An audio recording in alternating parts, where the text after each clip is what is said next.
Hello and welcome to the news this week, your one-stop source for the latest happenings in the world of alcoholic beverages and hospitality sector. I am Shalini Kumar, and like every week, this week too, I am here with the latest updates on policy and regulatory issues, national and international developments, new launches and more. The news this week is powered by the most trusted trade publication, Spiritz. Here are the major headlines before the detailed news.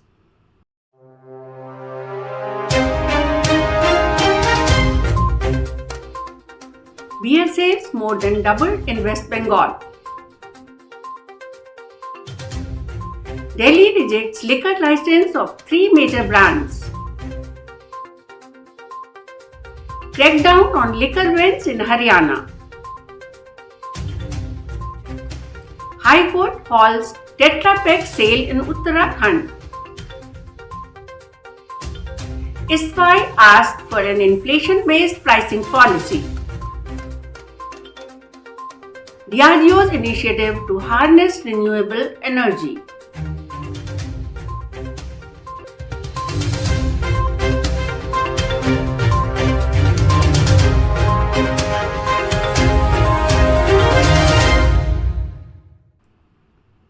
Now, here is the news in detail.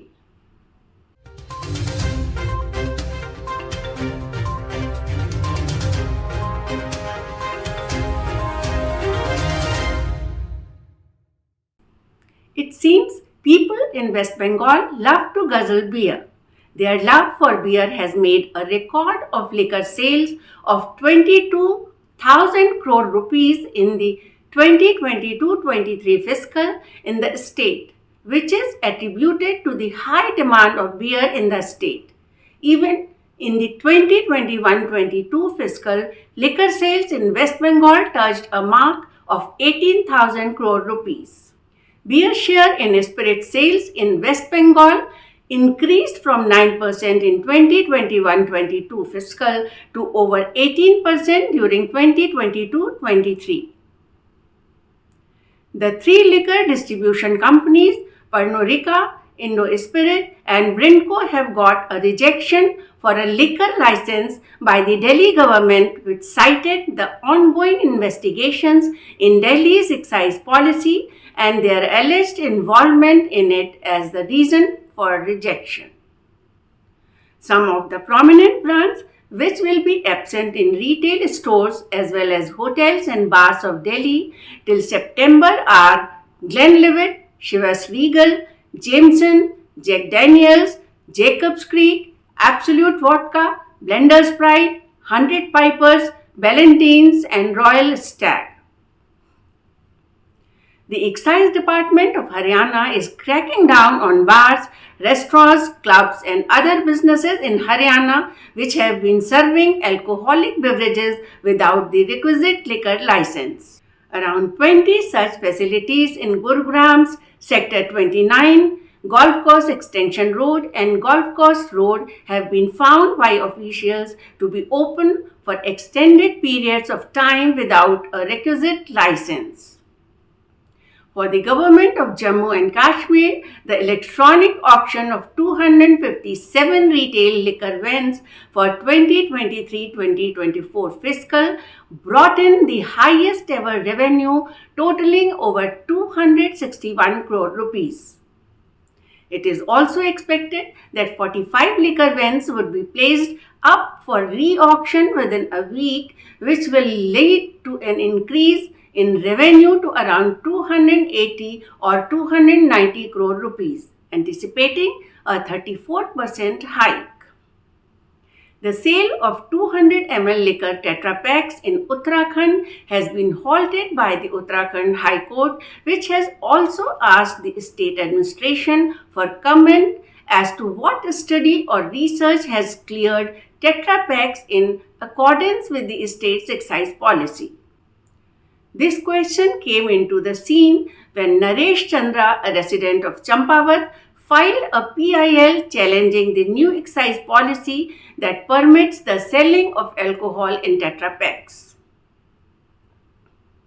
in order to reduce the effects of rising raw material costs and minimize the arbitrary nature of the supplier price setting process in India's alcohol industry, the International Spirits and Wines Association of India has urged the Telangana government to choose an inflation-based pricing policy for the beverage alcohol industry. Alcohol makers and suppliers in the state are adversely hit by rapid inflation in input material costs despite the alcohol business experiencing a rise in volumes and the state experiencing an increase in excise collections.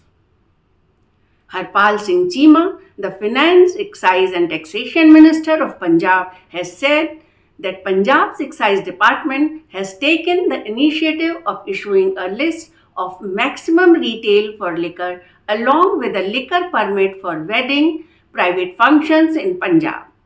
This step is aimed at discouraging illegal liquor trade in the border state besides saving people from paying undue prices of liquor in Punjab. The Gujarat High Court has granted permission to hear a bunch of petitions challenging Gujarat's liquor prohibition policy. The hearing will start on 7th August. A PIL was filed in 2018 criticizing the ban policy and noting issues with the right to privacy which had just been established by the Supreme Court at the time. The petitioners insisted that even if the state had dry laws, it nonetheless allows people to consume alcohol in private settings and also permits alcohol consumption to particular groups of people, including members of the military forces, outsiders, and permit holders. Tamil Nadu government has made amendments to its liquor rule and has introduced a special license for serving of liquor in conference halls, convention centers, marriage halls, banquet halls, sports stadiums, and household functions in the state.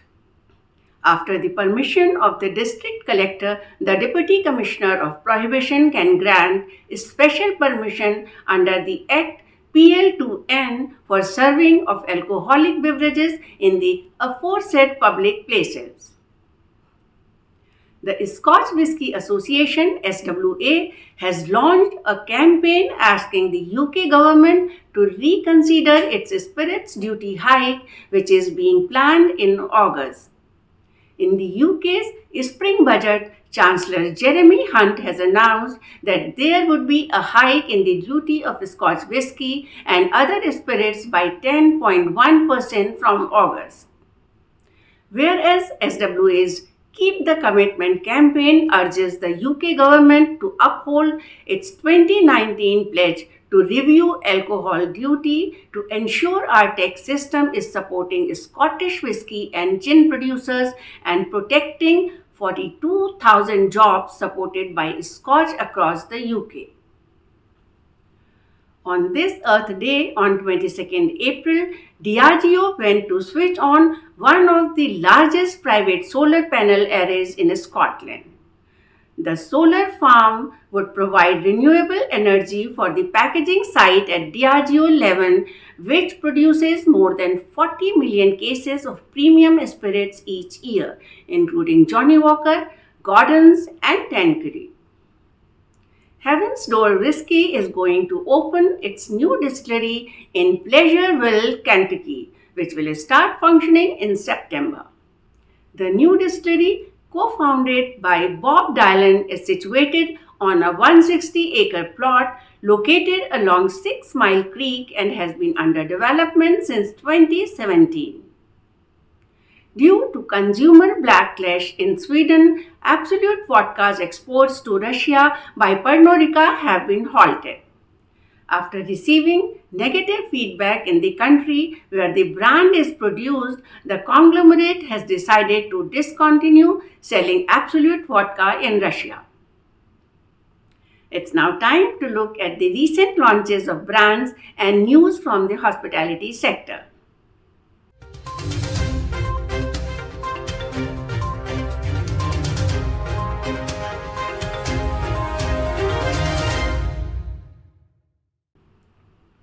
Carlsberg India has introduced its latest product, Tuborg Ice Draft, a summer beer. With this, Tuborg has made an entry into the premium lager segment. This filtered beer is made with quality ingredients, two different kinds of hops imported from the US and the UK, and barley malt from Europe. Bimber Distillery has released its oldest small batch single malt whiskey till date, which is named Ex-Bourbon Oak Cask Batch 4. It is bottled at 51.2 ABV. This whiskey batch consists of 7,000 bottles and will be available directly from the distillery from 20th April. The product will also be available in a number of overseas markets across Europe as well as in Asia and the US. White Box Cocktails, a ready-to-drink brand, has added a single-serve dirty martini to its inventory with 34.6% ABV. White Box Cocktails has released this liquid in a 100 ml can, which is called Tiny T's Dirty Vodka Martini, and is about to launch. Chef-crafted instant food brand You announced Hardik Pandya as investor and brand ambassador. Hardik and You have entered into a long-term association to promote the brand in India as well as overseas. You will launch its maiden brand campaign during the IPL 2023 season. The campaign will be spearheaded by Hardik Pandya and will focus on highlighting You's brand proposition. Allied Blenders and Distillers India has welcomed Rajesh Parida, an experienced professional in the Indian alcohol industry, as its Director for Corporate Affairs, Public Relations and CSR. Based in Mumbai, Parida has a diverse background spanning various industries with expertise in public policy and advocacy, regulatory affairs, communications, media relations, and CSR. Prior to joining ABD, he spent more than 12 years as Head of Corporate Affairs and CSR at Pernod Ricard India, overseeing South and Eastern markets in India and Sri Lanka. With this, I wrap this bulletin and will be back with you next week with fresh updates. For detailed news and stories, do subscribe to Spiritz magazine. Thank you for watching News This Week. Stay well and safe.